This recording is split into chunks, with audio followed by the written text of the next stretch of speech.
आकाशवाणी देहरादून से प्रस्तुत हैं प्रादेशिक समाचार। पहले मुख्य समाचार। प्रधानमंत्री नरेंद्र मोदी ने जम्मू कश्मीर के श्रीनगर में 10वें अंतर्राष्ट्रीय योग दिवस समारोह का नेतृत्व किया। कहा, दुनिया योग को वैश्विक हित के शक्तिशाली तंत्र के रूप में देखती है। सर्वोच्च न्यायालय का नीट स्नातक 2024 के काउंसलिंग पर रोक लगाने से इनकार, राष्ट्रीय जांच एजेंसी को नोटिस जारी। हरिद्वार जिले की मंगलौर और चमोली की बद्रीनाथ विधानसभा सीट पर उपचुनाव के लिए नामांकन प्रक्रिया समाप्त। और प्रदेश के महाविद्यालयों और वेलनेस सेंटरों में जल्द ही योग प्रशिक्षकों की तैनाती की जाएगी। नमस्कार, समाचारों के साथ मैं आशुतोष। और अब समाचार विस्तार से। दुनिया भर में आज अंतर्राष्ट्रीय योग दिवस मनाया जा रहा है। देश में मुख्य समारोह जम्मू कश्मीर के श्रीनगर में शेर कश्मीर अंतर्राष्ट्रीय सम्मेलन केंद्र में आयोजित किया गया।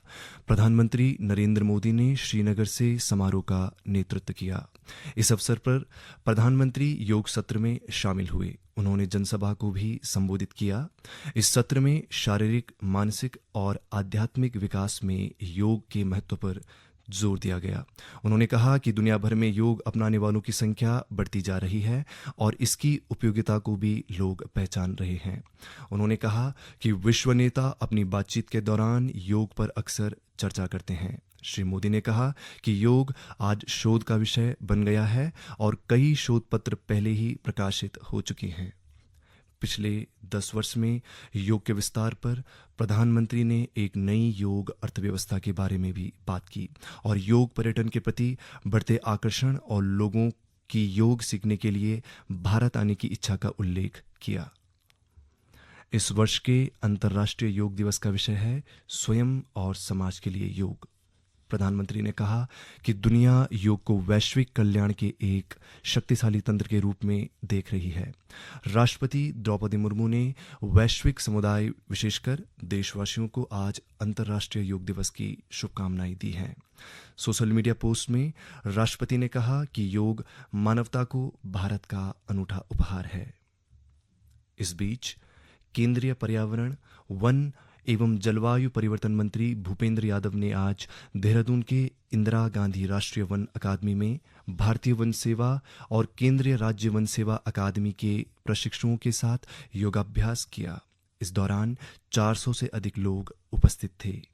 केंद्रीय मंत्री ने वन अनुसंधान संस्थान देहरादून में आयोजित एक पेड़ मां के नाम अभियान के तहत मातृवन की स्थापना की।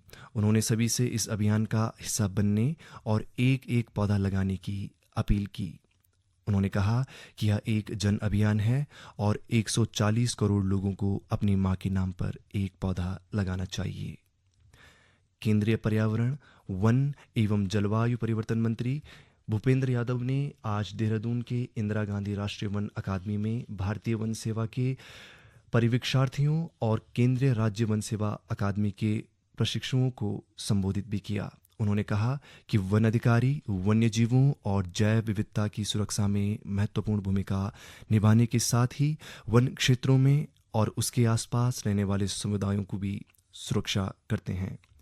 इस मौके पर श्री यादव ने कहा कि सरकार कार्बन उत्सर्जन तीव्रता को कम करने के साथ ही देश में नवीकरणीय ऊर्जा को बढ़ाने में बेहतर काम किया है।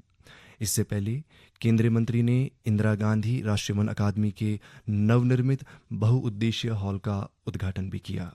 इस बहुउद्देशीय हॉल के निर्माण का मुख्य उद्देश्य भारतीय वन सेवा परिवीक्षार्थियों को उनके प्रशिक्षण के दौरान बैडमिंटन, बास्केटबॉल जैसे विभिन्न इंडोर खेलों के लिए बेहतर सुविधाएं उपलब्ध कराना है। अंतर्राष्ट्रीय योग दिवस पर प्रदेश भर में विभिन्न कार्यक्रम आयोजित किए जा रहे हैं। राज्य के सभी जिला मुख्यालयों के साथ ही आयुष्मान आरोग्य मंदिरों में भी कार्यक्रम आयोजित किए गए हैं। उत्तराखंड में योग दिवस का प्रमुख कार्यक्रम पिथौरागढ़ जिले के पार्वती कुंड आदि कैलाश में हुआ, जहां मुख्यमंत्री पुष्कर सिंह धामी ने योग कर प्रदेश को स्वस्थ रहने का संदेश दिया। इस दौरान केंद्रीय राज्य मंत्री अजय टम्टा भी मौजूद थे। मुख्यमंत्री ने कहा, उत्तराखंड योग और ध्यान की प्राचीन पद्धति के इतिहास को समेटे हुए है। प्रदेश सरकार राज्य को अंतर्राष्ट्रीय योग हब बनाने की दिशा में काम कर रही है।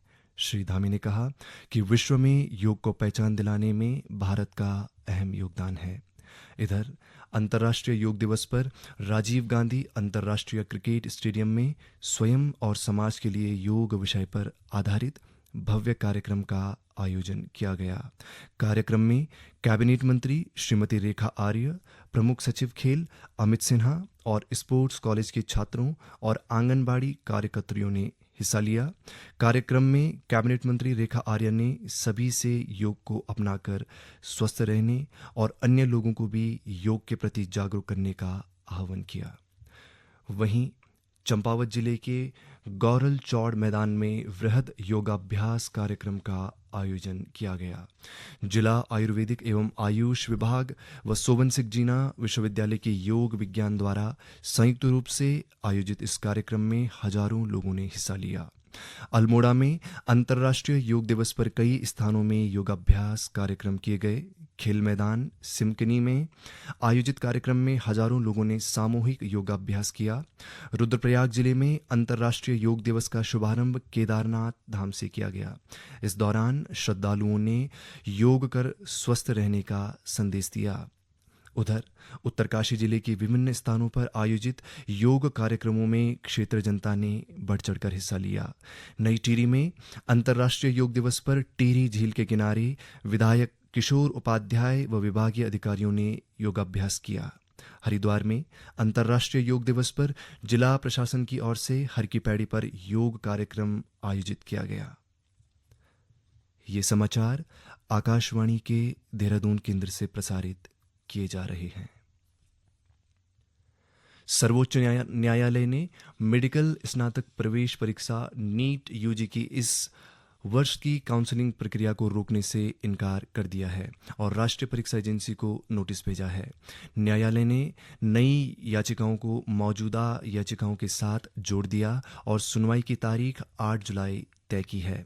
यह फैसला इस मामले पर परीक्षा को लेकर चल रही कानूनी चुनौतियों के बीच आया है।